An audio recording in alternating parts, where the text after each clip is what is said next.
Hello everyone, बेटा एक series आपके लिए स्टार्ट करना चाहते हैं हम लोग। इसे हम कह रहे हैं एनसीईआरटी बीएमएस सीरीज। इससे आप क्या कर सकते हो, कम समय में एनसीईआरटी अगर आपने पढ़ी हुई है, नोट्स रिवाइज कर रखे हैं, तो कम समय में एनसीईआरटी सुन के भी रिवाइज कर सकते हो। ये आपके लिए काफ़ी अच्छा रहेगा, लास्ट टाइम रिविजन के लिए बहुत बढ़िया रहता है ये। ठीक है, तो ये भी मेरे को मतलब लगता है कि आपको इसकी ज़रूरत है। ठीक है, तो इसका ये फर्स्ट लेक्चर है, टॉपिक हमने लिया ऑर्गेनिज्म पॉपुलेशन। ठीक है, तो इसको देखना है आपने, सुन भी सकते हो सिर्फ। ठीक है, कान में लीड लगा के कहीं जा रहे हो, आधा घंटा मेट्रो में बैठ के सुन लिया तो आपसे रिवाइज हो जाएगा। ठीक है, सबसे पहले व्हाट इज इकोलॉजी। इकोलॉजी क्या है? एक स्टडी है, सबसे पहले स्टडी है किसकी? इंटरेक्शन बिटवीन बायोटिक और एबायोटिक के बीच का। तो बायोटिक और एबायोटिक के बीच के इंटरेक्शन की स्टडी को हम क्या बोलते हैं? इकोलॉजी बोलते हैं। क्या बोलेंगे? इकोलॉजी बोलेंगे। ये समझ में आ रहा है? ये क्लियर है? इसको हमने क्या बोल दिया? इकोलॉजी बोल दिया। ठीक है, उसके बाद मैं आपसे जानना चाहता हूं व्हाट इज बायोटिक कंपोनेंट। मान लो कोई प्लांट है, कोई एनिमल है, कोई इंसेक्ट है, that is biotic. Abiotic component मतलब हवा हो सकती है वहां पर, सनलाइट हो गई, ये सारे एबायोटिक हो गए। इसके इंटरेक्शन की स्टडी को बोलेंगे। Ramdev Mishra, father of Indian ecology, NCERT में दे रखा है। उसके बाद हम ये बात करेंगे कि Ramdev Mishra father of Indian ecology हो गया। उसके बाद हम बात करेंगे कि यार अलग अलग लेवल्स क्या होते हैं, मतलब इकोलॉजी कहाँ से स्टार्ट होती है। सबसे छोटा लेवल ऑर्गेनिज्म लेवल होता है। मींस जैसे मान लो मैं ह्यूमन हूं, मैं एक ऑर्गेनिज्म हूं, तो मेरा जो इंटरेक्शन है वो कैसा होगा? माइग्रेशन हो सकती है, अडेप्टेशन हो सकती है। मान लो मैं कहीं छुप जाऊं, अडेप्ट करूं, है ना, सस्पेंड कर लूं, कहीं बैठ जाऊं अगर मान लो तेज धूप है, that is organism level ecology. उसके बाद आती है पॉपुलेशन लेवल इकोलॉजी। पॉपुलेशन की डेफिनेशन क्या होती है? मैं आपसे पूछूं कि सेम स्पीशीज के मेंबर, यस, तो group of member of same species, जो सेम स्पीशीज के होंगे, किसी कॉमन ज्योग्राफी में रहते होंगे, और जो क्या करें बेटा, जो बेसिकली मतलब क्या करें, सेम स्पीशीज के मेंबर है, कॉमन ज्योग्राफी में रहते हैं और आपस में इंटरेक्ट करें। कम्युनिटी क्या होता है? Group of different population. जैसे एलिफेंट की पॉपुलेशन, काऊ की पॉपुलेशन, ग्रास की पॉपुलेशन, उसे कम्युनिटी कहते हैं। और उसके बाद एक और लेवल होता है मेरे पास, बायोम। ये 4 लेवल एनसीईआरटी देती है। अब सवाल उठता है व्हाट इज बायोम। बायोम क्या होता है? एक ऐसा मान लो एरिया है, जैसे डेजर्ट है, उसमें अपने खास तरह के प्लांट होते हैं और उसी के हिसाब से एनिमल्स रहते हैं, तो उसे हमने क्या बोल दिया? बायोम लेवल इकोलॉजी बोल दिया। आ रहा है समझ? पूरा पूरा सही है। अब मैं आपसे पूछ रहा हूं कि यार अलग अलग बायोम कैसे बनते हैं। तो सबसे पहले आप समझो कि टोटल एनसीईआरटी ने 6 बायोम दिए हैं। एक दिया है डेजर्ट, तो डेजर्ट में रेनफॉल 50 सेंटीमीटर के आसपास, तो आपने रेनफॉल देख लेनी है। उसके बाद आ जाता है ग्रासलैंड, उसका टेबल याद करना भाई। ग्रासलैंड के बाद टेम्परेट फॉरेस्ट और ट्रॉपिकल फॉरेस्ट। ट्रॉपिकल में सबसे ज्यादा रेनफॉल होती है, सबसे ज्यादा रेनफॉल किस में होती है? ट्रॉपिकल फॉरेस्ट में। उसके बाद आ जाता है अल्पाइन फॉरेस्ट, जो मतलब जहां बर्फ जमती है ना, उससे जस्ट नीचे वाला एरिया अल्पाइन फॉरेस्ट। फिर आता है आर्कटिक टुंड्रा। सवाल यह है कि डिफरेंट टाइप के बायोम कैसे बनते हैं, अलग अलग टाइप के बायोम बनते कैसे हैं, आप सोचो ध्यान से। तो अलग अलग टाइप के बायोम बनने के लिए क्या चाहिए बेटा? अलग अलग टाइप के बायोम बनने के लिए क्या चाहिए हमारे पास? चाहिए एक तो टिल्ट ऑफ अर्थ एक्सिस, मतलब सन के सामने जो अर्थ है ऐसा सीधी नहीं होती, हल्की सी टिल्ट होती है। ठीक है, और ऐसे घूमती है। तो मेरे पास क्या है बेटा? टिल्ट ऑफ अर्थ एक्सिस है, वो चाहिए मेरे पास। ठीक है, टिल्ट ऑफ अर्थ एक्सिस चाहिए। उसके अलावा मुझे क्या चाहिए बेटा? Rotation of earth around sun चाहिए। क्लियर है? रोटेशन ऑफ अर्थ अराउंड क्या चाहिए मुझे? सन चाहिए। ये समझ में आ गया? ठीक है सर। अब क्या है इसके बाद बेटा? इसके बाद नेक्स्ट क्या है हमारे पास? नेक्स्ट पॉइंट क्या है कि हम एक वर्ड पढ़ते हैं हैबिटाट। हैबिटाट मतलब जैसे मैं मान लो यहाँ हूँ, तो मेरे आसपास मान लो चेयर है, टेबल है, ये सारी चीज़ें हैं अगर, तो इसको हम क्या बोलेंगे? हैबिटाट बोलेंगे। इसको हम क्या बोलते हैं? हैबिटाट बोल देते हैं। हैबिटाट का मतलब होता है एक ऐसा एरिया जिसमें मेरे अराउंड बायोटिक और एबायोटिक चीज़ है, जिंदा भी है, नॉन लिविंग भी है, उसको बोलते हैं हैबिटाट। एक वर्ड आ जाता है यहाँ पर, निश। अब निश क्या होता है? जैसे मैं मतलब मान लो मैं एक स्पीशीज हूँ, होमोसेपियंस, तो मेरी कुछ रिक्वायरमेंट है, खाना खा रहे हैं, इतनी जगह में सिर्फ घूमते हैं, यहां रहते हैं, सुबह के समय ज्यादा एक्टिव है, तो रिक्वायरमेंट क्या है, टाइम ऑफ एक्टिविटी क्या है, और मैं क्या रोल प्ले कर रहा हूं इकोसिस्टम में या उस जगह पर, उसे उसे हम क्या बोलते हैं? निश। तो निश क्या होता है? निश वो होता है एक तो रिक्वायरमेंट, मतलब मेरी क्या जरूरत है खाने को लेकर, कितने एरिया में मैं एक्टिव हूं, क्या काम कर रहा हूं, तो ये मेरे पास क्या हो गए? रिक्वायरमेंट हो गई। इसके अलावा क्या होगा? रोल, मैं क्या काम कर रहा हूं, मतलब मैं क्या काम कर रहा हूं, इसको हम रिक्वायरमेंट, रोल और मैं मतलब मैं किस तरीके से अपने आसपास की जगह से जुड़ा हुआ हूं, इसको हम निश बोलते हैं। कभी भी दो स्पीशीज के निश सेम नहीं हो सकते। मान लो एक काऊ की स्पीशीज है, एक मान लो डियर की स्पीशीज है, दोनों घास खाते हैं, पर हो सकता है कुछ ना कुछ उनकी जरूरतें, उनकी एक्टिविटी अलग जरूर होगी अगर वो दो अलग अलग स्पीशीज है। ये समझ में आ गया? ठीक है। उसके बाद हम लोग बात कर लेते हैं बेटा टेम्परेचर को लेके। व्हाट इज मतलब हम बात करते हैं डिफरेंट एबायोटिक फैक्टर्स की। तो एबायोटिक फैक्टर्स में हमारे पास क्या होता है, सबसे पहला होता है टेम्परेचर। हाँ, सबसे पहला क्या हुआ, टेम्परेचर हो गया। दूसरा हमारे पास क्या हो गया, फर्स्ट इज टेम्परेचर। सेकंड हमारे पास है जो एनसीईआरटी देती है, वो दे रही है मान लो वाटर, फिर वो दे रही है आपकी लाइट, और फिर बात कर रही है सॉइल। सबसे पहले टेम्परेचर पे बात करते हैं। एनसीईआरटी लिखती है it is most important abiotic factor. Temperature कैसे वेरी करता है उसकी बात करते हैं। अर्थ पे पोल से लेकर इक्वेटर तक टेम्परेचर घटता है। जब हाइट नीचे से ऊपर जाती है, when we move from bottom to top, temperature घटता है। उसके लिए एक वर्ड यूज कर सकते हैं, एनवायरमेंटल लैप्स रेट। मतलब जैसे मैं 1 किलोमीटर ऊपर जाऊंगा ना तो 6.5 डिग्री सेल्सियस घट जाएगा। 1 किलोमीटर ऊपर जाऊंगा तो 6.5 डिग्री सेल्सियस क्या होगा, घट जाएगा। क्लियर है, 6.5 डिग्री सेल्सियस क्या हो जाएगा, घट जाएगा। ये समझ में आ रहा है? तो इसको हमने क्या बोल दिया, टेम्परेचर। अब हम बात करते हैं कि जैसे ये टेम्परेचर हो गया, समझ में आ गया टेम्परेचर के लिए। दूसरी चीज, टेम्परेचर क्या करता है, एनिमल्स और प्लांट का डिस्ट्रीब्यूशन अफेक्ट करता है। मतलब कुछ एनिमल्स मान लो कहां मिलेंगे, जैसे मान लो एनसीईआरटी लिखती है कि जो ट्यूना फिश है ना, उसको ट्रॉपिकल ओशियन के बियॉन्ड नहीं पकड़ सकते, मतलब और नहीं मिलती। केरला में स्नो लेपर्ड, वहां गर्मी पड़ती है, स्नो लेपर्ड नहीं मिलता। मैंगो ट्री कनाडा में नहीं मिलता। दूसरी चीज कह रहे हैं कि टेम्परेचर क्या करता है, kinetics of enzyme. What is kinetics, rate of reaction of enzyme affect करता है। उससे क्या होता है, कोई भी रिएक्शन तेज और धीरे, मतलब स्पीड ऑफ एंजाइम, उससे फिजियोलॉजी, मतलब मेरी बॉडी के रिएक्शंस अफेक्ट होते हैं। सही है, तो टेम्परेचर दो चीजें करेगा, एक डिस्ट्रीब्यूशन ऑफ एनिमल, दूसरा काइनेटिक्स ऑफ एंजाइम। अब हम बात कर लेते हैं कि यार टेम्परेचर जो है ना, कुछ जगह बहुत हाई हो सकता है। जैसे मान लो जहां गर्म पानी मिलता है वहां पर, जहां हॉट वाटर मिलते हैं ना, वहां पर काफी हाई टेम्परेचर मिल सकता है। डेजर्ट में हाई मिल सकता है। उसके अलावा वो एनिमल्स जो मतलब नैरो रेंज ऑफ टेम्परेचर पे रहते हैं। नैरो रेंज, ध्यान सुनिए बेटा, नैरो रेंज टेम्परेचर में रहते हैं, उन्हें कहते हैं स्टेनोथर्मल। मतलब मान लो वो 15 से लेके 20 डिग्री के बीच में ही मिल सकते हैं। लेकिन ऐसा एनिमल जो 15 से लेके 30 में मिल जाए, 40 में मिल जाए, ब्रॉड रेंज में मिल जाए, उसे यूरीथर्मल कहते हैं। सही है, यहां तक समझ में आ रही है, यूरीथर्मल कहेंगे। ठीक है, उसके बाद क्या है बेटा, मैं इसको टच इसलिए कर रहा हूं, ये बंद हो जाएगा ऐसे। ठीक है, यूरीथर्मल कहेंगे। उसके बाद स्टेनो हो गया, यूरी हो गया। अब बात कर लेते हैं पानी की। तो एनसीईआरटी कहती है यार लैंड पर पानी बहुत इंपॉर्टेंट है, और पानी प्रोडक्टिविटी डिसाइड करता है, मतलब कितनी फोटोसिंथेसिस होती है। आपको याद रखना पड़ेगा, प्लांट फिजियोलॉजी में हम वर्ड यूज करते हैं प्रोडक्टिव, सॉरी फोटोसिंथेसिस, लेकिन किसी एरिया में जितने भी प्लांट है वो कितना खाना बनाते हैं उसे प्रोडक्टिविटी कहते हैं। तो हम इकोलॉजी में नॉर्मली फोटोसिंथेसिस ना बात करके प्रोडक्टिविटी की करते हैं। तो पानी प्रोडक्टिविटी डिसाइड करता है। ठीक है बेटा, प्रोडक्टिविटी के अलावा, मतलब ये तो प्रोडक्टिविटी डिसाइड कर रहा है, उसके अलावा वो क्या करता है, पानी उसके अलावा क्या करेगा। पानी में क्या होता है बेटा, जितना देखो आप सोचो, खुद से सोचो, पानी जो है वो प्रोडक्टिविटी डिसाइड करेगा। उसके अलावा कहते हैं कि यार जो डेजर्ट है ना, डेजर्ट में पानी इतना ज्यादा इंपॉर्टेंट है कि वो मतलब बिना अडेप्टेशन के वहां प्लांट मिल ही नहीं सकते। जैसे सनकन स्टोमेटा, ये सब अडेप्टेशन है ना। ठीक है, क्यूटिकल होगा। उसके बाद हम आगे जाएंगे, सनकन स्टोमेटा, क्यूटिकल, हम आगे जाएंगे। हम ये कहेंगे बेटा, प्रोडक्टिविटी वगैरह की बात भी हो गई। ठीक है, हम ये कहेंगे सनकन स्टोमेटा, ये सारी चीजें हो गई। ठीक है, तो अब हम आगे बात करेंगे कि पानी जो है, मतलब पानी में पानी की प्रॉब्लम तो है ही नहीं, वहां तो खूब पानी है, तो वहां पानी की क्वालिटी इंपॉर्टेंट है। फॉर एग्जाम्पल पीएच इंपॉर्टेंट है ना, वहां सॉल्ट कंसंट्रेशन इंपॉर्टेंट है, डिसॉल्व ऑक्सीजन इंपॉर्टेंट है। ठीक है, मिनरल्स इंपॉर्टेंट है, सॉल्ट और मिनरल्स एक ही बात है लगभग। तो हमारे पास 3 तरह के पानी की बात कर रहा है। फ्रेश वाटर में 5 पीपीटी, पार्ट्स पर 1000 सॉल्ट होता है। जो नॉर्मल ओशन है 30 टू 35 पीपीटी, ऐसा कुछ दिख रहा है। और जो डेड सी होता है, जहां बहुत सॉल्ट होता है, आपको डेड सी की बात सेक्सुअल रिप्रोडक्शन फ्लावरिंग प्लांट में भी लिखिए, वहां पर आपको कुछ बताएगा कि किंग हेरोड का पैलेस था, वहां देखना। ठीक है, तो डेड सी जहां बहुत सॉल्ट होता है, वहां पर हमारे पास जो कंसंट्रेशन होती है वो 100 पीपीटी के अराउंड है। ऐसे ही एनिमल्स जो होते हैं, वो जब कंसंट्रेशन बदलती है ना, जो पानी वाले एनिमल्स होते हैं उनको प्रॉब्लम होती है। तो उसमें एक यूरी हेलाइन होता है। यूरी का मतलब ब्रॉड रेंज सैलिनिटी टॉलरेट कर सकता है, और एक स्टेनो होता है नैरो रेंज, मतलब ज्यादा नमक बदलेगा तो स्टेनो हेलाइन मर जाएंगे।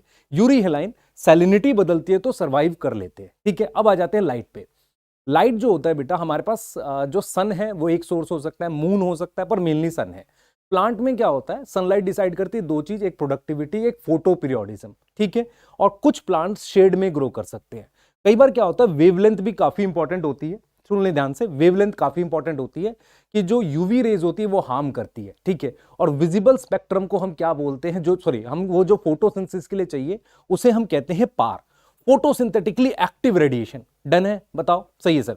उसके बाद हम बात करते हैं फोटोसिंथेटिकली एक्टिव रेडिएशन के बाद हम बात कर लेते हैं कि ठीक है ये हो गया हमारे पास। अब हम बात कर लेते हैं पानी जो है, सॉरी लाइट जो है क्या एनिमल्स के लिए इंपॉर्टेंट है? हाँ, 3 चीजें लिखती है एनसीईआरटी। पहला फीडिंग हैबिट, फोरेजिंग हैबिट, ठीक है, माइग्रेशन और रिप्रोडक्शन।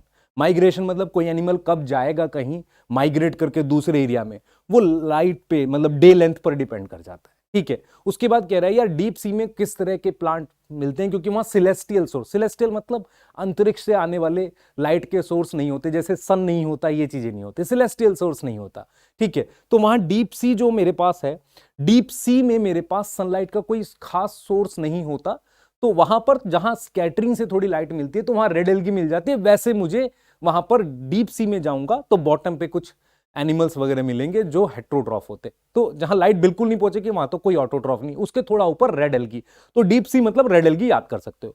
आगे आ जाते हैं सॉइल पे। जो सॉइल फॉर्मेशन होती है उसके लिए एक वर्ड होता है पैडोजेनेसिस, एनसीईआरटी ने नहीं दिया, छोड़ सकते हैं। जो सॉइल फॉर्मेशन होता है वो कई चीजों पे डिपेंड करता है। एक होती है टोपोग्राफी मतलब एरिया, टोपोग्राफी मतलब कहीं पर माउंटेन है, कहीं पर रिवर है। उसके अलावा वो सॉइल में कितना मतलब वेदरिंग हो रही है। वेदरिंग क्या होता है, एक पत्थर से सॉइल बनती है, टूट फूट हो रहा है उसको, मतलब मिट्टी टूट के ही तो बनेगी पत्थर से, वो वाला हो गया वेदरिंग। तीसरी चीज होती है कि वो सॉइल एक जगह से दूसरी जगह गई है कि नहीं, ट्रांसपोर्टेड है कि नहीं, ठीक है। ये 3 चीजें होती हैं बेटा, ट्रांसपोर्टेड है कि नहीं है, ठीक है, ये 3 चीजें होती हैं। अब हम नेक्स्ट बात कर लेते हैं। नेक्स्ट बात यहां पे ये है, नेक्स्ट पॉइंट ये है कि ये ट्रांसपोर्टेड है कि नहीं है, ये बात हमने कर ली। अमाउंट ऑफ वेदरिंग की बात कर ली, आ रहा है समझ नहीं आ रहा, अमाउंट ऑफ वेदरिंग की बात कर ली, ट्रांसपोर्टेड है कि नहीं है ये बात कर ली मैंने, सही है। अब हमने ये तो हो गया, ठीक है, अमाउंट ऑफ वेदरिंग हो गया, ट्रांसपोर्टेड है कि नहीं है ये भी बात हो गई, ठीक है। सर भूल गए, नहीं बेटा भूला नहीं, कुछ और सोचने लग जाते हैं, ठीक है कोई बात नहीं, ठीक है। अब क्या हो गया, हमने ये देख लिया, ठीक है। उसके बाद हम ये देखेंगे कि सॉइल की जो प्रॉपर्टी है उसमें क्या क्या होता है। ग्रेन का साइज, ग्रेन मतलब कंकड़ छोटे होंगे, पतले होंगे, बहुत छोटे होंगे या थोड़े बड़े होंगे, ग्रेन का साइंस है ना। उसमें सैंड होगी, सिल्ट होगी, क्ले, ऐसा कुछ। उसके अलावा उसमें ऑर्गेनिक मैटर कितना है, ठीक है, एयर कितनी है, ये सब सॉइल की क्वालिटी मतलब चीजें डिसाइड, सॉइल में क्या डिसाइड करता है, परकोलेशन मतलब कितना पानी जाएगा और कितना वो पानी होल्ड कर सकता है, वाटर होल्डिंग कैपेसिटी। तो हमने बोला सॉइल कैसे बनती है वो बता दिया, सॉइल में क्या क्या चीजें होती है प्रॉपर्टी के बारे में, कि ग्रेन होता है, ऑर्गेनिक मैटर होता है, ये चीजें होती है, एयर होता है और पानी होता है, ठीक है। उसके बाद ये चीजें क्या डिसाइड करती है, वाटर होल्डिंग कैपेसिटी, कितना पानी वो होल्ड कर सकता है, और परकोलेशन कितना पानी नीचे जा सकता है। सॉइल बताती है कि किस तरह के प्लांट वहां उगेंगे और फिर किस तरह के एनिमल्स हमारे पास वहां होते हैं, मतलब उसी में। और जो बॉटम पे एनिमल्स मिलते हैं उन्हें जैसे मान लो तालाब है, पॉन्ड है, पॉन्ड के बॉटम में मिलते हैं उन्हें बेंथिक एनिमल्स कहते हैं, सही है, ठीक है। अब हम आ जाते हैं कि हमें यह पढ़ना है कि कैसे एबायोटिक फैक्टर बायोटिक को अफेक्ट करता है। फॉर एग्जाम्पल यहां तेज हवा है, वो मुझे क्या इंपैक्ट डालेगी, या मान लो यहां पर बहुत तेज धूप है, मुझे क्या इंपैक्ट डालेगी, मैं ये जानना चाह रहा हूं। तो सवाल यह है कि बायोटिक जो एबायोटिक कंपोनेंट है इफेक्ट डालेगा ही क्यों, एबायोटिक जो है वो इफेक्ट डालेगा ही क्यों, ये मन में सवाल आ रहा है, क्यों डालेगा इफेक्ट, ऐसा मन में सवाल आ रहा है कि जो एबायोटिक है इफेक्ट डालेगा ही क्यों। तो इसका आंसर एनसीईआरटी ऐसे देती है कि बहुत लंबे समय से हमारे अंदर एक मतलब एक तरह का वो आया है कि मतलब हमने बहुत लंबे टाइम में अपनी बॉडी के अंदर एक कांस्टेंट इंटरनल कंडीशंस इवॉल्व करी हैं। इस कांस्टेंट इंटरनल कंडीशंस को हम कहते हैं होम्योस्टैसिस। अब ये कांस्टेंट इंटरनल कंडीशन क्यों इवॉल्व करी हैं, ताकि हमारी बॉडी में होने वाले रिएक्शन मैक्सिमम स्पीड से चलते रहे। तो इस कांस्टेंट इंटरनल कंडीशन को हम क्या बोलते हैं, होम्योस्टैसिस बोलते हैं। समझ में आ रहा है, ठीक है। उसके बाद हम नेक्स्ट बात करेंगे कि ठीक है होम्योस्टैसिस हमने इवॉल्व किया। अब ये 2 चीजों के रिस्पेक्ट में होता है, एक होता है थर्मो रेगुलेशन मतलब टेम्परेचर को रेगुलेट करना, एक होता है ऑस्मो रेगुलेशन, ऑस्मो का मतलब होता है सॉल्ट को रेगुलेट करना, थर्मो का मतलब टेम्परेचर रेगुलेट करना, ऑस्मो का मतलब सॉल्ट को रेगुलेट करना। ये 2 चीजें हो गई, ये समझ में आ रही है कि नहीं, ठीक है। अच्छा अब हम ये कह रहे हैं कि क्योंकि हमारी बॉडी ने या सभी जीव ने अपने अंदर एक कांस्टेंट इंटरनल कंडीशन इवॉल्व करी है, यदि बाहर की condition, if external condition change, this homeostasis can be affected. This homeostasis can be affected. Clear है, यहां तक समझ में आ रही है? ये होम्योस्टैसिस क्या हो सकती है? अफेक्ट हो सकती है। कोई डाउट है बताओ, सोचो। नहीं सर, ठीक है। अब हम ये कह रहे हैं कि बेटा कि क्या फायदा होता है होम्योस्टैसिस मेंटेन करने का। मान लो मैं कहता हूं टेम्परेचर मेंटेन करने का क्या फायदा होता है। इसका एग्जांपल एनसीईआरटी ने दिया है कि जो लोग अपनी बॉडी गाड़ी के अंदर एसी मेंटेन करते हैं, ठीक है, एसी मेंटेन करते हैं गाड़ी के अंदर, ठीक है, और घर में एसी लगा रहे हैं और ऑफिस में, तो वो मैक्सिमम एफिशिएंसी से काम कर सकते हैं। इसका मतलब उन्होंने अपनी होम्योस्टैसिस, अपने आसपास के एनवायरमेंट को मेंटेन करा। सही है कि नहीं, बताओ? ठीक है, क्लियर है। अब मैं आपसे ये कह रहा हूं कि अगर उन्होंने अपने अंदर के एनवायरमेंट को मेंटेन करा, अपने अंदर के एनवायरमेंट को मेंटेन करा, उससे फायदा क्या हुआ? वो मैक्सिमम एफिशिएंसी से काम कर। नुकसान क्या हुआ? एनर्जी का खर्चा। सेम क्या होता है, अगर हमें होम्योस्टैसिस मेंटेन करनी है तो हमें खर्च क्या पड़ेगा? एनर्जी का। फायदा क्या होगा? हम मैक्सिमम एफिशिएंसी से काम करेंगे। अब हम ये कह रहे हैं कि ऐसे ऑर्गेनिज्म जो होम्योस्टैसिस मेंटेन कर सकते हैं वो कितने तरह के होते हैं। एक होता है मेरे पास थर्मो रेगुलेटर, मतलब हम रेगुलेटर बोल सकते हैं, सिंपल रेगुलेटर की बात करते हैं। एक होता है कन्फर्मर और एक होता है पार्शियल रेगुलेटर। सबसे पहले चलो कन्फर्मर की बात करते हैं या रेगुलेटर की कर। रेगुलेटर क्या होते हैं? बाहर की कंडीशन, मान लो मैं रेगुलेटर हूं, बाहर टेम्परेचर 10 है, कोई फर्क नहीं पड़ा, 20 है, मेरे अंदर टेम्परेचर उतना ही रहेगा, उन्हें कहते हैं रेगुलेटर। तो रेगुलेटर वो होते हैं जो इंटरनल कंडीशन कांस्टेंट रखेंगे। अगर टेम्परेचर कांस्टेंट रखेंगे तो थर्मो रेगुलेटर बोल दिया। अब थर्मो रेगुलेशन कैसे कर सकते हैं? स्वेटिंग और शिवरिंग के थ्रू। कैसे कर सकते हैं बेटा? स्वेटिंग के थ्रू कर सकते हैं और शिवरिंग के थ्रू कर सकते हैं। क्लियर है कि नहीं बताओ? स्वेटिंग और शिवरिंग दो तरीके से कर सकते हैं। उससे खर्चा क्या होगा? एनर्जी का खर्चा होगा। फायदा क्या होगा? मैक्सिमम स्पीड से चलेगा। ठीक है, अब मैं आपको यहां पर ये बताता हूं कि यार थर्मो रेगुलेशन दो तरीके से किया जा सकता है। एक फिजियोलॉजिकली, जैसे मान लो हम मैमल्स हैं तो हमारा हम वार्म ब्लडेड हैं, तो हम अपना टेम्परेचर फिजियोलॉजी के थ्रू मेंटेन करते हैं, स्वेटिंग शिवरिंग के थ्रू। दूसरा क्या होता है, कुछ कोल्ड ब्लडेड होते हैं, वो भी रेगुलेटर होते हैं, वो इधर उधर मूव कर जाते हैं, तापमान बढ़ेगा कहीं और चले गए, तो उसे कहते हैं बिहेवियर के थ्रू। तो अगर आपको क्वेश्चन आ जाए thermo regulator can maintain temperature, एक हो गया बिहेवियर और एक हो गया एक बिहेवियर हो गया हमारे पास, दूसरा हमारे पास क्या हो गया? बिहेवियर, और दूसरा हो गया फिजियोलॉजी। सही हो गया, ठीक है। कन्फर्मर क्या होता है? बाहर 10 डिग्री है, बॉडी का टेम्परेचर 30, मान लो जो भी है, अभी क्या मान लो बॉडी का टेम्परेचर भी उसने, सॉरी बाहर 20 है तो बॉडी का टेम्परेचर 20 है, बाहर 22 है तो बॉडी का टेम्परेचर, तो अंदर का टेम्परेचर बाहर के टेम्परेचर के अकॉर्डिंग चेंज होता है। उससे बेनिफिट क्या है? एनर्जी खर्च नहीं होगी, पर ये कोई बेनिफिट थोड़ी है। लॉस क्या है? एंजाइम मैक्सिमम एफिशिएंसी से कम काम करेंगे। एंजाइम जब मैक्सिमम एफिशिएंसी से काम करते तो उसे क्या बोलते हैं? ऑप्टिमम। और उससे कम काम करेंगे तो उसको क्या बोलेंगे? सब ऑप्टिमम काम कर रहे हैं। समझ में आ रही है? सही है सर, बढ़िया है। अब इसके बाद की बात कर लेते हैं, इसके बाद की हम बात करेंगे, ये हो गया ऑप्टिमम और सब ऑप्टिमम। सही है सर, बढ़िया है, ठीक है। उसके बाद हमने बात की कि पार्शियल रेगुलेटर क्या होता है, उसका ग्राफ ऐसे दे रखा है। पार्शियल रेगुलेटर का ग्राफ इस तरीके, देखो इधर दे रखा है हमारे पास इंटरनल लेवल, इस एक्सिस पर हमारे पास दे रखा है एक्सटर्नल लेवल। तो इंटरनल लेवल कांस्टेंट रहेगा तो रेगुलेटर, ठीक है, क्लियर है, रेगुलेटर। इंटरनल और उसके साथ ऐसे वाला ग्राफ बनेगा तो क्या बनेगा? कन्फर्मर।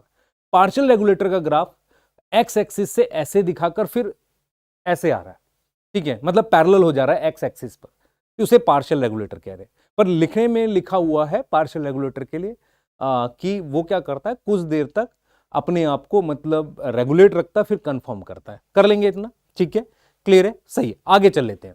ये हो गया हमारे पास इसको लेके। अब उसके बाद एनसीईआरटी कहते हैं स्मॉल साइज के एनिमल्स पोलर एरिया में क्यों नहीं मिलते? क्योंकि अगर मुझे बॉडी का तापमान मेंटेन रखना है तो मुझे एनर्जी खर्च करनी पड़ती है, पोलर एरिया में ज्यादा एनर्जी खर्च करनी पड़ती है। छोटे ऑर्गेनिज्म का सरफेस एरिया ज्यादा होता है। समझ में आ गया? उसके अलावा हम ये कह रहे हैं कि सारे कन्फर्मर रेगुलेटर क्यों नहीं बन गए? रेगुलेटर में फायदा है, हाँ सर फायदा है। क्या फायदा है? मैक्सिमम स्पीड से चलते हैं रिएक्शन, तो सारे कन्फर्मर रेगुलेटर क्यों नहीं बन गए? क्यों? क्योंकि कॉस्ट एनर्जी बेनिफिट है, जो वो कॉस्ट दे पाए वो बन गए रेगुलेटर, बाकी रह गए कन्फर्मर। सही है सर, ठीक है। अब नेक्स्ट टॉपिक पे चलते हैं। हम ये कहते हैं मान लो बाहर की कंडीशन बदल रही है, अगर वो कंडीशन शॉर्ट टाइम के लिए बदलेंगी, थोड़ी देर के लिए बदलेंगी, तो दो ऑप्शन होते हैं। एक होता है माइग्रेशन, भाग जाना, कहीं और चले जाएंगे। माइग्रेशन का बेस्ट एग्जांपल है एक साइबेरिया एरिया है रशिया, वहां से एक बर्ड आती है साइबेरियन क्रेन। तो साइबेरियन क्रेन अगर रशिया से आती है, साइबेरियन क्रेन जो है वो रशिया से अगर आती है साइबेरियन क्रेन, तो वो इंडिया में आती है विंटर में, है ना, ठीक है सर। तो वो किस लिए आती है? क्योंकि वहां बहुत ज्यादा विंटर है। तो वहां कंडीशन अनफेवरेबल है। सही है। अब हम बात करते हैं साइबेरियन क्रेन के बाद हमने बात कर ली सस्पेंशन की। What is suspension? मान लो कंडीशन बदल जाए बाहर की और कोई ऑर्गेनिज्म अपनी एक्टिविटी सस्पेंड कर ले, मतलब जैसे सीड जर्मिनेट ना करे, स्पोर्स ऑफ बैक्टीरिया, या विंटर में होता हाइबरनेशन, हाइबरनेशन पोलर बियर में होता है, छुप जाता है ठंड में ताकि एक्टिविटी कम हो जाए, एनर्जी खर्चा कम हो। एस्टिवेशन, फिश और वो नीचे चले जाते हैं, दैट इज एस्टिवेशन। समझ में आ रहा है कि नहीं बताओ? एस्टिवेशन हो गया, ठीक है। उसके बाद हम बात करते हैं एस्टिवेशन के बाद हम बात करते हैं हाइबरनेशन हो गया, एस्टिवेशन हो गया। उसके बाद हमने बात करी बेटा, एस्टिवेशन के बाद बात करी डायापॉज। जू प्लैंक्टन क्या होते हैं? जू प्लैंक्टन सस्पेंडेड एक्टिविटी शो करते हैं, है ना, उन्हें हम कहते हैं डायापॉज। ठीक है सर, ये भी समझ में आ गया। अब क्या है कि अगर कंडीशन बहुत लंबे समय के लिए बदल जाए तो हम क्या लाएंगे? हम लाएंगे एडेप्टेशन।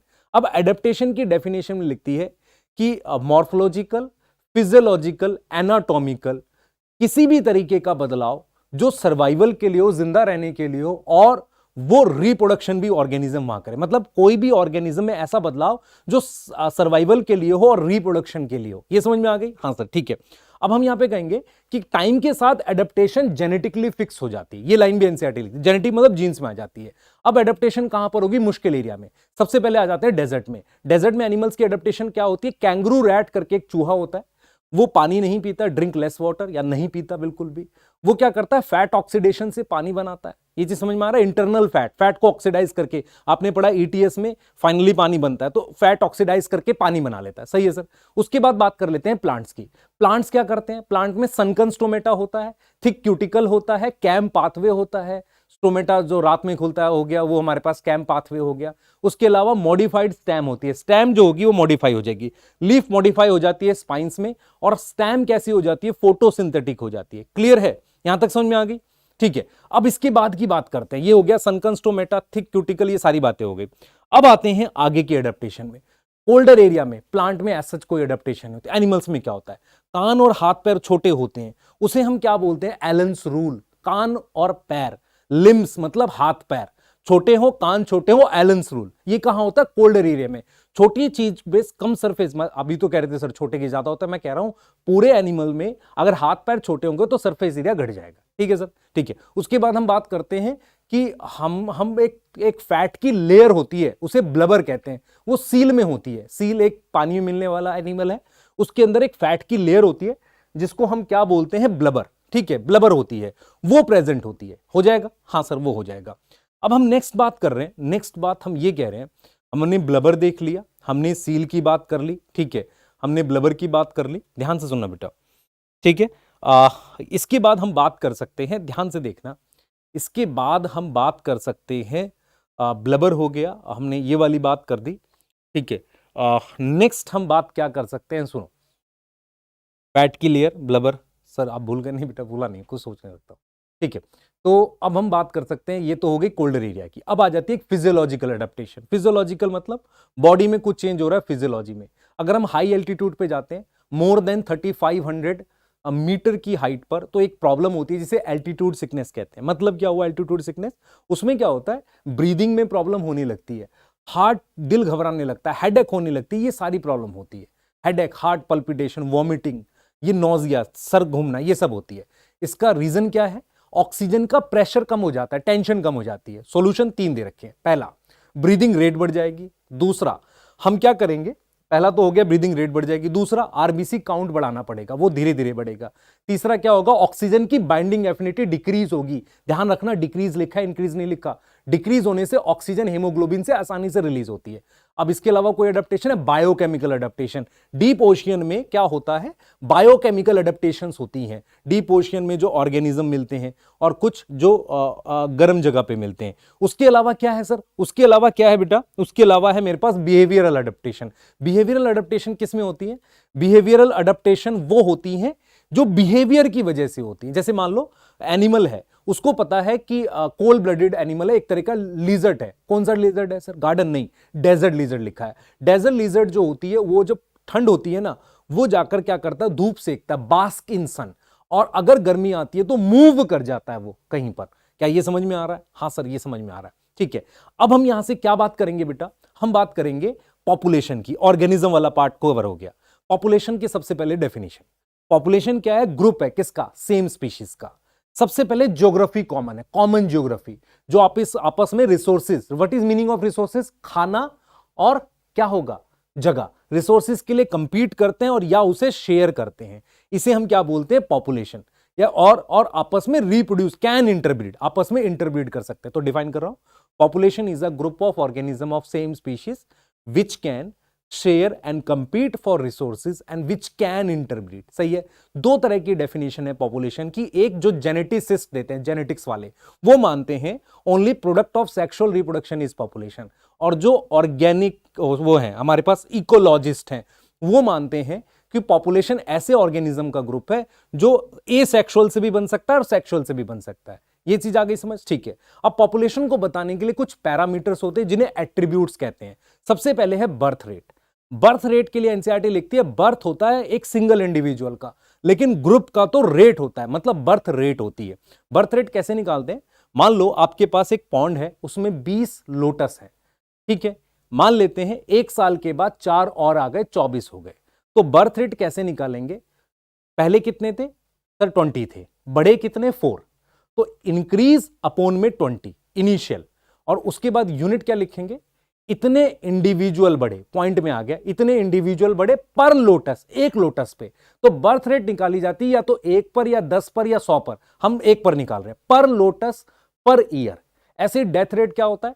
पॉपुलेशन की हमारे पास डेथ होती है, डेथ रेट, डेथ होती है, उसकी डेथ रेट होती है पॉपुलेशन की, डेथ नहीं होती, ठीक है। उसके बाद एनसीईआरटी कहती है कि यार डेथ रेट भी ऐसे निकालते हैं, कितना घटा, अपॉन में इनिशियल, पर डे, मतलब मान लो सॉरी पर इंडिविजुअल। जैसे फॉर एग्जांपल मान लो हमारे पास फ्रूट फ्लाई का एग्जांपल दे रखा है, 40 फ्रूट फ्लाई थी, 4 की डेथ हो गई, 36 रह गई, तो 4 अपॉन में 40, 0.1 आ गया।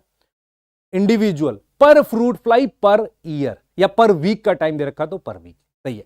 उसके बाद आ जाता है हमारे पास सेक्स रेशियो। भाई क्योंकि पॉपुलेशन में मेल और फीमेल दोनों होते हैं तो हम सेक्स रेशियो निकाल सकते हैं। हम ऐसा कर सकते हैं कि 1000 फीमेल पे कितने मेल है, ये इंडिया में भी निकालते हैं हम सेक्स रेशियो। इससे पता चलता है कि पॉपुलेशन किस तरह की है, ठीक है। उसके बाद हम बात करते हैं एज डिस्ट्रीब्यूशन।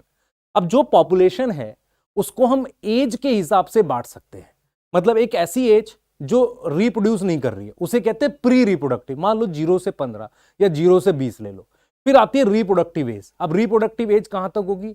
मेल में तो अनलिमिटेड कुछ भी लिख दो, फीमेल में मीनोपॉज तक लिख सकते हो, तो 45 लिख लेते हैं। तो हमने 15 से 45 वैल्यूज नहीं दे रखी एनसीईआरटी ने, 45 प्लस को पोस्ट रिप्रोडक्टिव। तो हमारे पास 3 तरह के ग्राफ बनते हैं, एक प्रॉपर पिरामिड बनता है ना, उसे कहते हैं एक्सपोनेंशियल, है ना। उसको हम क्या बोलेंगे कि वो ग्रोथ जो है एक्सपोनेंशियल टाइप की होती है।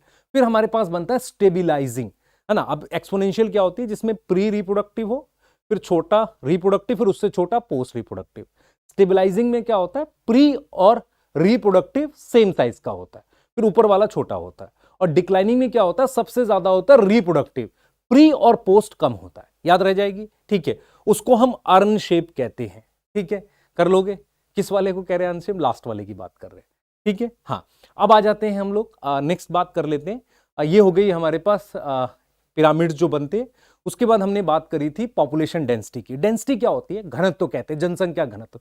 किसी भी एरिया में मान लो 1 किलोमीटर में 300 लोग रह रहे हैं, कहीं पर 1 किलोमीटर पे 40 लोग रह रहे हैं, तो पॉपुलेशन डेंसिटी होती है, एरिया डिवाइड करते हैं, number of organism of same species divided by kilometre area, ठीक है। ये बोल सकते हैं, सही है, ठीक है। उसके बाद हम क्या बात कर सकते हैं पॉपुलेशन डेंसिटी में? आप बताओ और सोचो। पॉपुलेशन डेंसिटी के बाद ये होता है कि पॉपुलेशन डेंसिटी बेस्ट तरीका तो नंबर काउंट करने का है।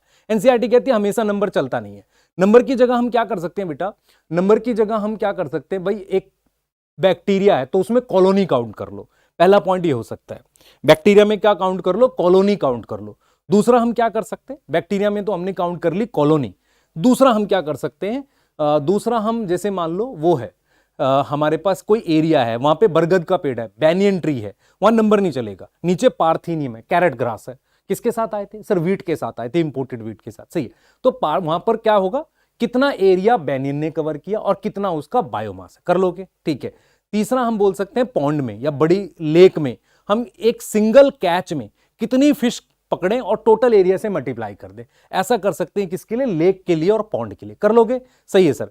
उसके बाद हम बात कर लेते हैं उसकी, ये लेक और पॉन्ड ये सारा हो गया। उसके बाद हम बात कर लेते हैं सही है, क्लियर है। पॉन्ड और लेक की हमने बात कर ली। दूसरा हमने क्या किया, दूसरा चीज हमने ये देखा कि पॉपुलेशन डेंसिटी की बात, अच्छा हाँ, टाइगर की बात कर ली। टाइगर में क्या होता है बेटा, नंबर काउंट करना मुश्किल होता है, तो हम कैसे नंबर काउंट करते हैं, उसके पैरों के निशान, पग मार्क्स, पैरों के निशान, और उसके अलावा हम ये करते हैं फीकल, उसका एक्सक्रीटा, उससे करते हैं पग मार्क्स और फीकल पैलेट। ठीक है, अब आ जाते हैं पॉपुलेशन ग्रोथ पे।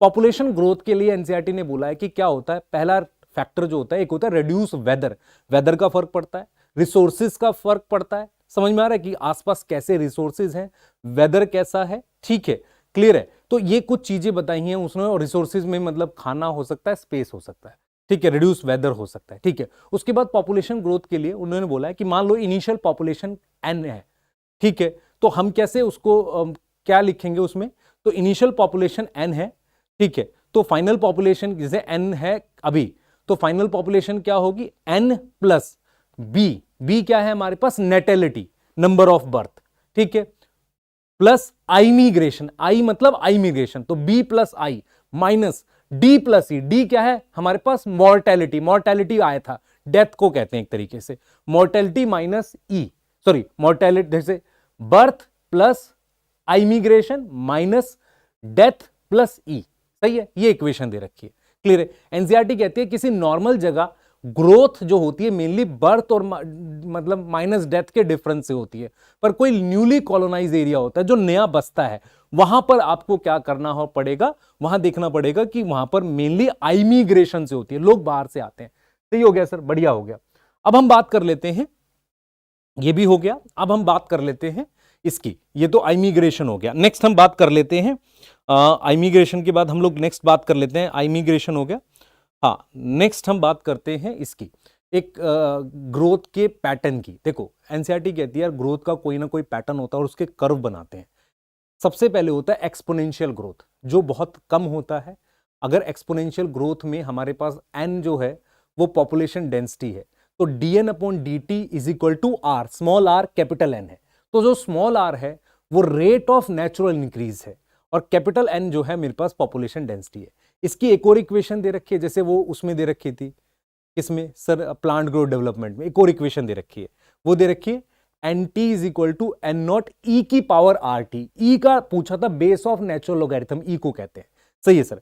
उसके बाद हमने क्या किया बेटा, हमने कहा कि भाई एक्सपोनेंशियल ग्रोथ के लिए रिसोर्सेज अनलिमिटेड होने चाहिए, इक्वेशन बता दी उसमें, और कौन सा कर्व बनेगा उसमें, हमारे पास सिग्मोइड नहीं जे शेप कर्व बनेगा। कैसा बनेगा, जे शेप। इक्वेशन क्या है एक्सपोनेंशियल की, dn अपॉन dt rn, ठीक है सर। r की वैल्यूज दे रखी हैं, वो करने मेरे हिसाब से तो नहीं आ सकती, r की वैल्यूज नहीं करो ऐसा, dn upon dt is equal to rn, और कैसा जे शेप कर्व बनेगा, कर लोगे, हाँ सर। उसके बाद हम लोग बात करते हैं dn upon dt is equal to rn, और हमारे पास जो कर्व बन रहा है वो जे शेप कर्व बन रहा है। कैसा बन रहा है, जे शेप कर्व, सही है, हाँ सर सही है। अब नेक्स्ट चलते हैं यहां पर हम बात कर लेते हैं सिग्मोइड कर्व की। इसकी बात कर लेते हैं, सिग्मोइड कर्व, सिग्मोइड मतलब एस शेप कर्व बनता है, ठीक है सर, ठीक है। तो कैसे बनता है सुनना, हमारी एनसीईआरटी कहती है कि पॉपुलेशन डेंसिटी पर एक लाइन बनाते हैं, उसे के कहते हैं, कैरिंग कैपेसिटी। इक्वेशन आ जाती है dn upon dt are N K minus N upon में के, फिर रिपीट कर रहा हूं, dn upon dt are N bracket में है के माइनस एन अपॉन में के। यहां के का मतलब है कैरिंग कैपेसिटी, मतलब ये वो पॉपुलेशन साइज है जिसको सपोर्ट करते हैं रिसोर्सेज के थ्रू, ये वो पॉपुलेशन साइज है जिसको सपोर्ट करते हैं हम रिसोर्सेज के थ्रू, सही है, उसे कैरिंग कैपेसिटी कहते हैं। अगर पॉपुलेशन बहुत कम है तो dn upon dt are N ही आ जाता है। उसमें केस में क्या होता है, जो हमारे पास k है वो n से बहुत बड़ा है, ठीक है। अगर मेरे पास n बराबर में k होगा तो ग्राफ ऐसे कांस्टेंट हो जाता है, इसे एसिम्प्टोट कहते हैं। फिर रिपीट कर रहा हूं, k बराबर में n होगा तो ग्राफ कांस्टेंट हो जाता है। सिग्मोइड ग्राफ ऐसे जो कांस्टेंट होता है ना, किसके कांस्टेंट है, एक्स एक्सिस के। वो कब होता है, जब k और n बराबर हो जाए, मतलब जो पॉपुलेशन है कैरिंग कैपेसिटी के बराबर हो जाए, सही है सर, ठीक है। अच्छा, कैरिंग कैपेसिटी क्या है, जैसे मान लो कोई फॉरेस्ट है, उसमें 100 आपके 100 मान लो एलिफेंट को सपोर्ट कर सकते हैं, ठीक है, तो वो मैक्सिमम वैल्यू होती है, इससे ज्यादा होंगे तो सर्वाइव नहीं कर पाते। किससे सपोर्ट कर रहे हैं, खाने से और जगह से, उसे कैरिंग कैपेसिटी कहते हैं। हर एनिमल की अलग अलग हो सकती है। उसके बाद एनसीईआरटी लिखती है एक टॉपिक जिसे हम, अच्छा इसका इक्वेशन का नाम है वर्लहुल्स्ट पर्ल, है ना आपका, कौन सा? लॉजिस्टिक ग्रोथ कर्व, वर्ल लॉजिस्टिक ग्रोथ कर्व नाम है। dn upon dt rn n minus k upon में n। ठीक हो गई बात? सही है सर। आगे कहे हम लोग, अब हम बात करेंगे लाइफ हिस्ट्री वेरिएशन की। वहां पर एनसीईआरटी कहती है कि ऑर्गेनिज्म अपनी रिप्रोडक्टिव फिटनेस बढ़ाने के लिए अलग अलग टाइप के तरीके चुनता है। अब उसमें क्या, कौन कौन से तरीके वो चुनता है, सिलेक्ट करता है, उसमें क्या तरीका मैं बता देता हूं। उसमें तरीका ये है बेटा हमारे पास, उसमें तरीका ये है कि यार आप ऐसे देखना, ध्यान से सुनना मेरी बात, कौन कौन से मेथड वो ले लेता है। तो मेथड हमारे पास क्या है मैं क्लियर करता हूं, कौन कौन से मेथड्स हैं हमारे पास वो मैं क्लियर कर देता हूं आपको। कि जैसे मान लो एक ऑर्गेनिज्म है, जैसे बैम्बू है, बैम्बू क्या करता है, बहुत सारे बच्चे बनाएगा पर 50 ईयर्स में एक बार रिप्रोड्यूस करेगा। ठीक है, इस तरीके से दे रखा है। ठीक है, तो आपको उसमें से एग्जांपल्स देख लेने जो आपके पास हैं। सर एक बार कैसे याद दिला दो बेटा, आप खुद देख लेना उसके एग्जांपल्स। ठीक है, उसके बाद हम आ जाते हैं पॉपुलेशन इंटरेक्शन के टॉपिक पे। पॉपुलेशन इंटरेक्शन क्या होता है, जब कम्युनिटी रहती है ना तो वो आपस में इंटरेक्ट करती है। सही है सर। पॉपुलेशन इंटरेक्शन में सबसे पहला इंटरेक्शन हमारे पास दे रखा है, मालूम मैं तो एक एक करके बताऊंगा। अमनसलिज्म क्या होता है? अमनसलिज्म में एक को प्लस नहीं, एक को माइनस, दूसरे को जीरो, मतलब एक स्पीशीज को नुकसान होता है, दूसरे को ना फायदा ना नुकसान। इसका एग्जांपल माइक्रोब्स वाले चैप्टर में दे रखा है, जहां पर पेनिसिलिन जो एंटीबायोटिक बनाई थी पेनिसिलियम ने। पेनिसिलियम क्या है सर? फंजाई है। कौन सा ग्रुप है? एस्कोमाइस्टीज। एक्सोजीनस है एंडोजीनस है? कौन से स्पोर? एसेक्सुअल, याद नहीं आ रहा, पिटाई हो जाएगी।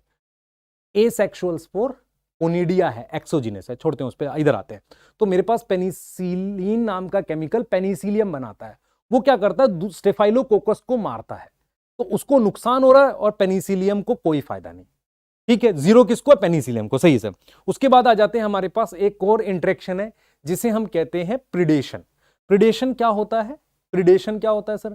प्रिडेशन वो होता है जो किसी को खा रहे हैं, जिंदा चीज को खा रहे हैं, दैट इज प्रिडेशन। ठीक है, प्रिडेशन तीन एग्जांपल है प्रिडेशन के। पहला लॉयन ईटिंग डियर, दूसरा काउ ईटिंग ग्रास, तीसरा कोई बर्ड किसी मान लो सीड को खा ले, उसे भी प्रिडेशन कहते हैं। सही है सर, ये तीन हो गए।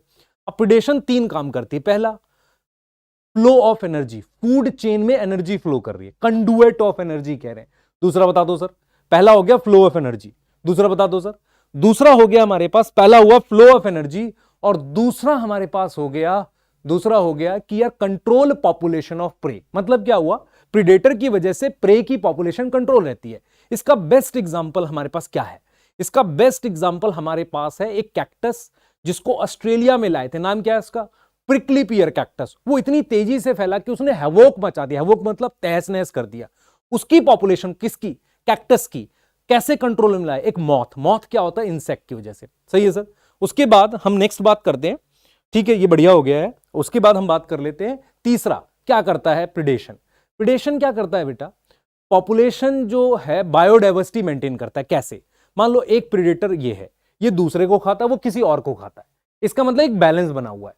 अगर मैं ये पहले वाले प्रिडेटर को हटा दूं तो ये जो बीच में प्रिडेटर है जो प्रे को खा रहा है उसका नंबर बढ़ जाएगा। उसका नंबर बढ़ जाएगा तो इस वाले प्रे को ज्यादा खाएगा। देखो ये प्रिडेटर है एक, ये इसको खाता है, ये भी प्रिडेटर है किसी दूसरे प्रे का। ठीक है, अगर मैं इस प्रेडेटर को हटा दूं पहले वाले को तो इसका नंबर बढ़ जाएगा। इसका एग्जांपल दे रखा पिजास्टर, एक स्टार फिश की स्पीशीज को हटाते ही 10 इनवर्टिब्रेट जो प्रे रहे होंगे वो एक्सटिंक्ट कर गए। ठीक है, ठीक है, क्लियर है। पैसिफिक ओशियन करके कुछ लिखा हुआ जगह पर, वो जगह याद नहीं करो, ये पिजास्टर याद रखो। उसके बाद नेक्स्ट क्या है बेटा? प्रूडेंट होता है बिहेवियर किसका? प्रीडेटर का। मतलब एफिशिएंट होता है। ऐसा नहीं होता कि आज ही सबको मार के खा जाएगा, नहीं नहीं नहीं, ऐसा नहीं होता। तो प्रीडेटर का जो बिहेवियर होता है वो प्रूडेंट होता है। क्या होता है? प्रूडेंट होता है। प्रूडेंट का मतलब एफिशिएंट होता है, वो आज ही सारे प्रे को नहीं मार के खाता। अब प्रीडेशन से बचने के लिए एनिमल्स क्या क्या करते हैं? सबसे पहले हम बात करते हैं एनिमल्स की मिमिक्री। वो एक दूसरे एनिमल की मिमिक्री करते हैं। ऐसा क्यों करते हैं? जिसकी मिमिक्री कर रहे हैं वो ज्यादा डेंजरस है। सही है। दूसरा क्या होता है? Warning colouration. कुछ ऐसे कलर बनाते हैं, फ्रॉग होते हैं जो उसको क्या करेगा? वार्निंग कलरेशन है। तीसरा है पॉइजन। पॉइजन में दे रखा मोनार्क बटरफ्लाई को, क्या नाम है? Monarch butterfly. उसके लार्वा में पॉइजन आ जाता है। कैसे? लार्वा एक वीड पर खाता है जो पॉइजनस था, उससे एडल्ट के अंदर भी पॉइजन आ जाता है। तीन हो गए। पहला हो गया मोनार्क बटरफ्लाई, पहला मोनार्क बटरफ्लाई क्या है? टॉक पॉइजन है। ठीक है, एक हो गया वार्निंग कलरेशन। तीसरा मिमिक्री। एक फोर्थ होता है कॉमूफ्लाज। कॉमूफ्लाज मतलब मान लो ये ब्लैक शर्ट है, पीछे भी ब्लैक होगा, छुप गया, camouflage. Green grasshopper, green background, सही है। अब हम कहते हैं प्लांट कैसे बचेगा। एनसीईआरटी कहती है 25% इंसेक्ट फाइटोफेगस होते हैं, प्लांट को खा जाते हैं, तो प्लांट भाग भी नहीं सकता। तो प्लांट क्या करता है, सबसे पहला तरीका कांटे। कांटों में क्या आएगा, थॉर्न्स और स्पाइंस। यहां पर देख लेना, एग्जाम्पल मॉर्फोलॉजी से थोड़ा अलग करने की कोशिश की, पर याद रखो स्पाइंस जो होते हैं लीफ मॉडिफिकेशन है, थॉर्न्स जो होते हैं स्टेम मॉडिफिकेशन है। थॉर्न्स वैसे बोगनविलिया में मिलते हैं और सिट्रस में, याद आ रहा है, स्टेम मॉडिफिकेशन आ रहा होगा, ठीक है। उसके बाद हम बात कर लेते हैं स्टेम और लीफ मॉडिफिकेशन के बाद हम बात कर लेते हैं, सॉरी क्या पढ़ा रहा हूं यार, इधर ध्यान दो, ठीक है। उसके बाद हम बात कर लेते हैं कि स्टेम और लीफ जो हो, सॉरी एक थॉर्न्स हो गए, दूसरा एक केमिकल, कैलोट्रोपिस में केमिकल होता है जो कार्डियक ग्लाइकोसाइड क्या बनाता है, Calotropis cardiac glycoside. Cardiac glycoside क्या करता है, अनईजीनेस, किसको अनईजीनेस करेगा, एनिमल्स को, उसके डाइजेशन और रिप्रोडक्शन में प्रॉब्लम कर सकता है। उसके अलावा कुछ ऐसे केमिकल्स होते हैं, कैफीन कॉफी में होता है, निकोटीन है ना, कैफीन निकोटीन ये सब होते हैं। तो ये क्या करते हैं बेटा, कैफीन निकोटीन स्ट्राइसिन ये केमिकल्स वो होते हैं जो, मतलब ये वो केमिकल्स हैं जो बेसिकली क्या करेंगे, इन एनिमल्स को पसंद नहीं आते, ठीक है। अब आ जाते हैं तीसरे इंटरेक्शन पे, सर कौन सा, कंपटीशन। दोनों को नुकसान होता है। कंपटीशन की बेटा दो डेफिनेशन है, एक पुरानी डेफिनेशन है जिसे डार्विन ने सपोर्ट किया था, कौन सी है सर बताओ। कंपटीशन एक ऐसा इंटरेक्शन है जहां पर दो स्पीशीज आपस में इंटरेक्ट करती हैं, जहां पर दो स्पीशीज आपस में इंटरेक्ट करती हैं फॉर, किसके लिए, ऐसे रिसोर्सेज के लिए जो रिसोर्सेज लिमिटेड है। पहली चीज क्लोजली रिलेटेड रिसोर्सेज लिमिटेड, फिर रिपीट कर रहा हूं, इंटरेक्शन है दो क्लोजली रिलेटेड के बीच में, रिसोर्सेज लिमिटेड है। एनसीईआरटी कहते हैं ऐसा जरूरी नहीं है, हमेशा नहीं होता। जैसे एक फ्लेमिंगो बर्ड है, वो क्या करता है, वो एक लेक में आता है और कंपीट करता है फिश से। फ्लेमिंगो और फिश अनरिलेटेड, किसके लिए कर रहा है, जू प्लैंक्टन के लिए। सर प्लैंक्टन क्या होते हैं, जिनमें फ्लैजिला नहीं होता, पानी में बहते हैं। प्लांट होगा तो फाइटो, एनिमल होगा तो जू। तो जू प्लैंक्टन के लिए, खाने के लिए जू प्लैंक्टन को फ्लेमिंगो और फिश आपस में कंपीट कर रही है। बहुत बढ़िया सर, उसके बाद बता दो। उसके बाद दूसरा एग्जांपल है कि हमेशा नहीं है खाना लिमिटेड हो। एक गैलापेगोस आइलैंड था जहां श्रीमान डार्विन गए थे। गैलापेगोस आइलैंड में जो गोट होती है, गोट को लाने से अबिंगडन टॉर्टॉइस, बड़े साइज के टॉर्टॉइस थे, ऐसे मत देखो मैं टॉर्टॉइस नहीं बेटा, अबिंगडन टॉर्टॉइस थे। अबिंगडन टॉर्टॉइस क्या हो गए, एक्सटिंक्ट हो गए। क्या हो गए, एक्सटिंक्ट हो गए, ठीक है सही है। तो अबिंगडन टॉर्टॉइस एक्सटिंक्ट हो गए किसकी वजह से, गोट की वजह से। अब क्या हो यार, नई डेफिनेशन बताओ। आपने कहा कि कंपटीशन क्या है, दो क्लोजली रिलेटेड के बीच में होता और रिसोर्सेज लिमिटेड होने, आपने दोनों बातों के लिए जरूरी नहीं है। फिर नई डेफिनेशन बताओ। नई डेफिनेशन ये है कि कंपटीशन एक दूसरे का आर, स्मॉल आर घटा देता है, सही है सर। तो ये आर क्या था, B minus D, birth rate minus death rate, rate of natural increase. मतलब जैसे मान लो 100 लोग हैं, उसमें से 40 बर्थ हुई, 5 डेथ हो गई, तो बी माइनस डी आ गया ना, आर आ गया, सही है सर। रेट है, रेट टाइम भी डिवाइड होगा, ठीक है। आर घटा देते हैं एक दूसरे का। एग्जाम्पल बताओ। एग्जाम्पल में ये है बेटा कि एक खास तरह का कंपटीशन होता है जिसे इंटरफेरेंस कंपटीशन कहते हैं। मतलब जैसे मान लो तुम्हारे पापा सामने बैठे, तुम खा नहीं रहे हो, शर्म आ रही है तुम्हें, तो उसे इंटरफेरेंस, किसी की प्रेजेंस में दूसरा कम खा रहा हो। जैसे गोट की वजह से अबिंगडन टॉर्टॉइस खा नहीं पाए अच्छे से, दैट इज इंटरफेरेंस कंपटीशन, ठीक है। एक ये एग्जाम्पल है। दूसरा एक और एग्जाम्पल है इसका, कॉम्पिटिटिव रिलीज। जैसे फॉर एग्जाम्पल दो स्पीशीज आपस में कंपीट कर रहे हैं, उसमें एक स्ट्रांग है एक वीक है। अगर मैं स्ट्रांग वाली को हटा देता हूं तो वीक वाली जो है उसको थोड़ा सा ऐसा फील होगा कि यार अब कंपटीशन रिलीज हो गया है, कंपटीशन रिलीज हो गया, उसका नंबर बढ़ जाएगा। तो कंपटीशन रिलीज का मतलब है कि अगर मैं स्ट्रांग स्पीशीज हटा दूं, वीक वाली का नंबर बढ़ जाए। इसका एग्जांपल दिया बार्नेकल। बार्नेकल देखना नेट पर कैसा दिखता है, पत्थर जैसा दिखता है, एक आर्थ्रोपोड है। बार्नेकल में दो है, बैलेनस और कैथामुलस। बैलेनस स्ट्रांग है, कैथामुलस वीक है, तो किसको हटाएंगे, बैलेनस को। किसका नंबर बढ़ेगा, कैथामुलस का। और किसने करा था ये एक्सपेरिमेंट, कॉनल्स, क्या नाम है, कॉनल्स, कॉनल्स फील्ड एक्सपेरिमेंट, ठीक है। अब ये दो एग्जांपल हो गए जिसमें आर घट रहा है, ठीक है। और बताओ सर, और बताओ। अब हम ये कह रहे हैं बेटा आपसे कि ठीक है आर घट रहा है, और बताओ सर। और है मेरे पास ये बेटा कि ठीक है आर एक दूसरे का घटा रहे हैं।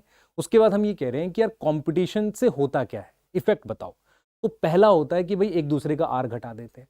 दूसरा होता है कि प्रिंसिपल दे रखा है, Gauss competitive exclusion principle. Gauss competitive exclusion principle मतलब दो स्पीशीज जो आपस में कंपीट करती हैं उनमें से एक को मरना पड़ेगा, एक्सक्लूड होना पड़ेगा।